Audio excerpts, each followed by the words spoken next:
czarnego łabędzia jest metaforą, która opisuje nagłe, niespodziewane zdarzenie mające ogromny wpływ na jednostkę, często niewłaściwie zracjonalizowane z perspektywy czasu. I właśnie dlatego niespodziewanie dostaliśmy teledysk do Black Swan bez jakiejkolwiek zapowiedzi. Teoretycy, zapraszam was na kolejny film. Oglądacie teraz teorię BTS. Zaczynamy!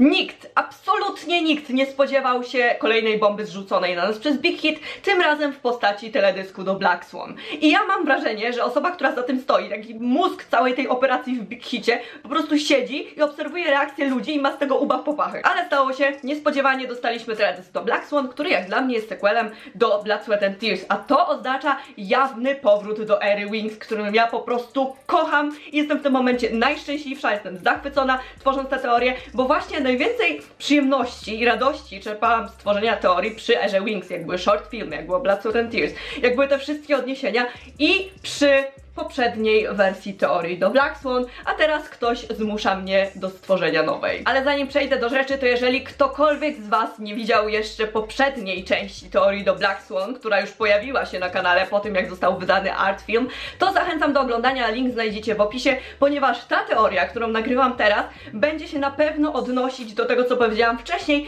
więc żebyście wszystko zrozumieli, aby na pewno, to po prostu sobie to obejrzyjcie, nadróbcie wszelkie zaległości. A jeżeli chcecie więcej teorii, ponieważ szykują się teorie TXT, szykują się teorie 80s i myślałyśmy nawet nad teoriami NCT, to kliknijcie łapki w górę, to po pierwsze, po drugie zasubskrybujcie kanał i kliknijcie dzwoneczek, żeby przypadkiem żadnego filmiku nie przegapić. Na początku teledysku widzimy Jimina na scenie, na którego pada światło i to jest pierwsze nawiązanie do Blood, Sweat and Tears, ponieważ tam widzieliśmy podobną scenę, ale z V, na którego także padało światło, a na jego plecach były rany po skrzydłach. Jednak to nie wszystko, ponieważ identyczna scena pojawiła się w filmie Czarny Łabędź z 2010 roku, do którego wiele odniesień zawarłyśmy już w poprzedniej teorii do Black Swan. Patrząc na teledysk, Jimin będzie ewidentnie wcielał się w rolę głównej bohaterki, czyli Niny, i poprzez swój taniec będzie wyrażał wewnętrzną walkę, jaka w nim zachodzi, ponieważ jego ruchy są pełne sprzeczności, zupełnie jakby biały łabędź walczył z czarnym i powstrzymywał swój cień przed wydostaniem się. Biały strój Jimina to też jest coś, na co warto zwrócić uwagę, ponieważ ma on na sobie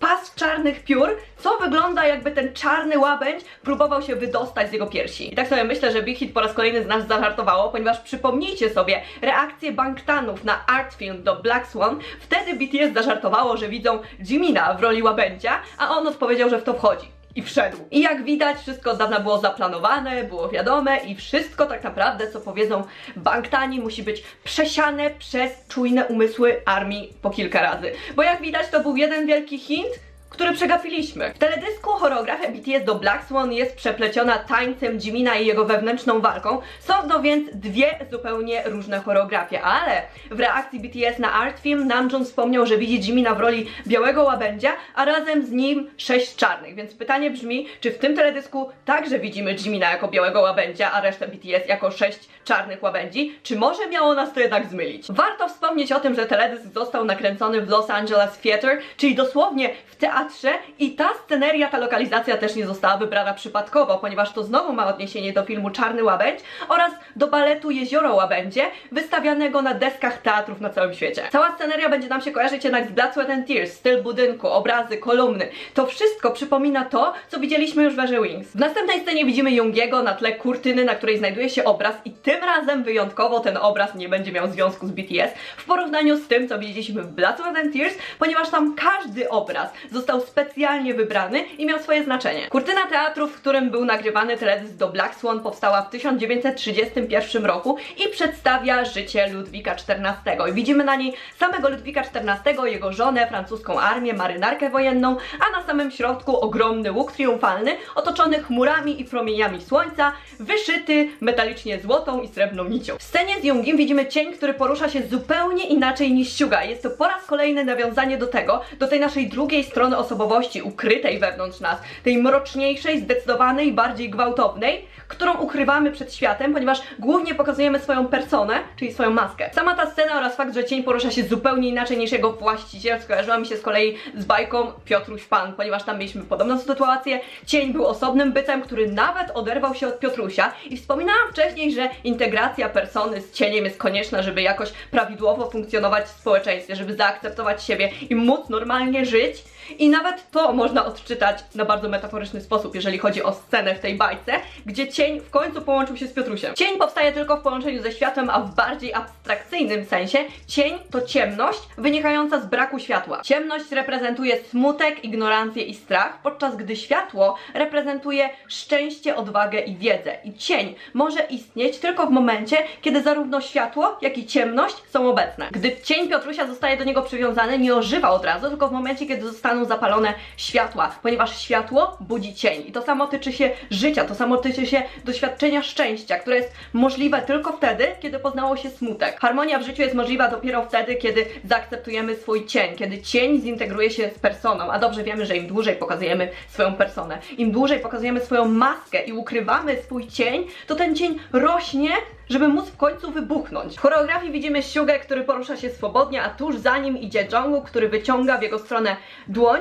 zupełnie jakby był jego cieniem i próbował go dosięgnąć, jednak jego ruchy są w jakimś stopniu stopowane. W końcu jednak Siuga łapie Jungkooka za rękę i zamieniają się oni miejscami, zupełnie jakby cień przejął nad nim kontrolę. Scena z Namjoonem będzie miała podobne znaczenie jak ta z Jungim, ponieważ tuż nad nim widzimy cień, który także porusza się w inny sposób niż on sam. I warto zwrócić uwagę na jego strój, ponieważ tutaj widzimy Namjoona w czerni z postawionymi w dodatku włosami, a w innych scenach z kolei, i to się tyczy też reszty Bangtanów, będą oni w bieli i będą mieć zupełnie inne fryzury. Czyli BTS w tym teledysku obrazuje zarówno białe, jak i czarne łabędzie. V jest jedyną osobą, której cienia nie widzimy wcale i być może on już zaakceptował swoją mroczną stronę i dlatego już w erze Wings był ukazany ze skrzydłami i w innych teledyskach BTS też widzimy, że V ma w sobie mrok. Jimin w choreografii upada, co symbolicznie obrazuje poddanie się białego łabędzia i przejęcie kontroli przez czarnego i dlatego też w następnej scenie widzimy całe BTS w czarnych strojach. Pojawia się również scena, w której Jimin kuca między siedzeniami w teatrze, powoli się podnosi, aż w końcu wstaje i wyrastają mu skrzydła,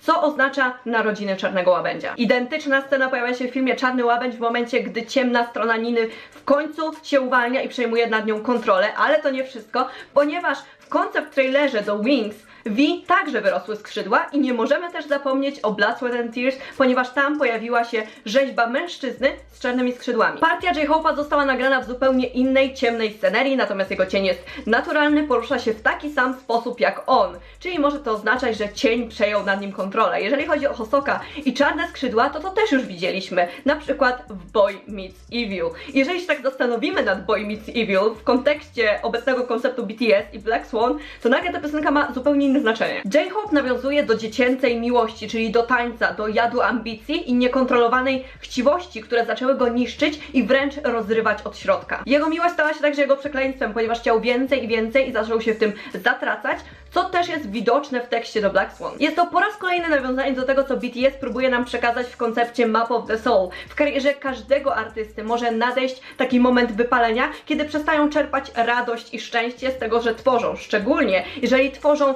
to, co ludzie chcą usłyszeć, a nie to, co chcą oni sami stworzyć i przekazać. Dlatego BTS porównuje to uczucie do śmierci, natomiast w Boy Meets Evil J-Hope wspomina o piekle oraz o fakcie, że miłość to drugie imię diabła, w tym wypadku miłość do muzyki i do tańca, ponieważ w momencie, kiedy miłość do tworzenia zostaje zastąpiona chciwością i pogonią za sukcesem, za sławą, to wtedy zatracamy samych siebie. J-Hope tańczy na tle kryształowej fontanny teatru w Los Angeles i to także jest oryginalny wystrój stworzony w 1931 roku, ale w kolejnej scenie widzimy, jak Hobie tańczy z Siugą i ta scena, ten moment, ta choreografia wygląda zupełnie jak ta z Fake Love, tylko wtedy miejsce Siugi zajmował Jungkook i wszystko wyglądało jak lustrzane odbicie. Cień Jungiego w następnej scenie porusza się tak samo jak on, w dodatku on go dotyka ze słowami I see myself, co oznacza dostrzegłem siebie, co może oznaczać, że w końcu zaakceptował tą mroczną stronę swojej osobowości. Ale oczywiście będzie to też nawiązaniem do tego, o czym wspomniałam w poprzedniej teorii do Black Swan, czyli do tego, że oni w końcu w swojej twórczości zaczynają widzieć samych siebie, ponieważ w końcu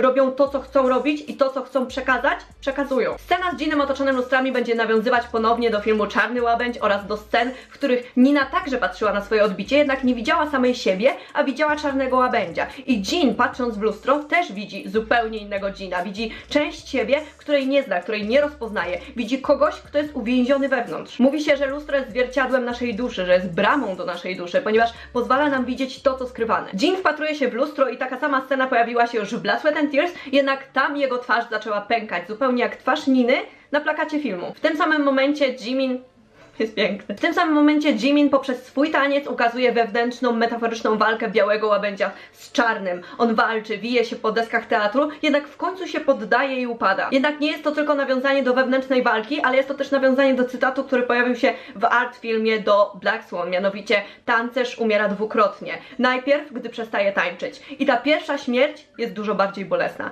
I dokładnie to się dzieje z Jiminem. On przestaje tańczyć, więc upada i umiera. A to wszystko z kolei jest nawiązaniem do wewnętrznej śmierci artysty, do momentu, kiedy on przestaje czerpać radość z tego, że tworzy, o czym mówi partia Siugi i o czym ja wspominałam już w poprzedniej teorii do Black Swan. Sceny z Jungkookiem są nie do przeoczenia, stoi on na balkonie i w pewnym momencie wykonuje ruch, który przypomina upadek do tyłu i to także jest nawiązanie do filmu Czarny Łabędź, do sceny, w której Nina też upada do tyłu, w momencie, kiedy w końcu zaakceptowała swój mrok, uwolniła długo skrywane emocje i mówi, że w końcu poczuła. I to, że poczuła, jest cudowne. Mroczna strona Jungkooka także została już wcześniej ukazana w erze Wings, mianowicie w jego short filmie Begin, gdzie widzieliśmy jego cień ze skrzydłami. Pod sam koniec teledysku widzimy, jak cień Jungkooka kuca i to wygląda zupełnie jak scena z Fake Love przy wodzie, kiedy Jungkook także kucnął. Cień Jungkooka maleje, aż w końcu znika i co prawda w filmie Nina uległa swojemu cieniowi, zaakceptowała swój mrok. Jednak fakt, że w teledysku do Black Swan cień Jungkooka całkowicie znika, może świadczyć o tym, że on swój cień pokonał. I może to być też nawiązanie w pewnym stopniu do tego, że Jungkook jest najmłodszy, więc teoretycznie powinien być najbardziej niewinny. W internecie pojawiła się również teoria, jakoby cienie BTS pod sam koniec choreografii tworzyły koronę,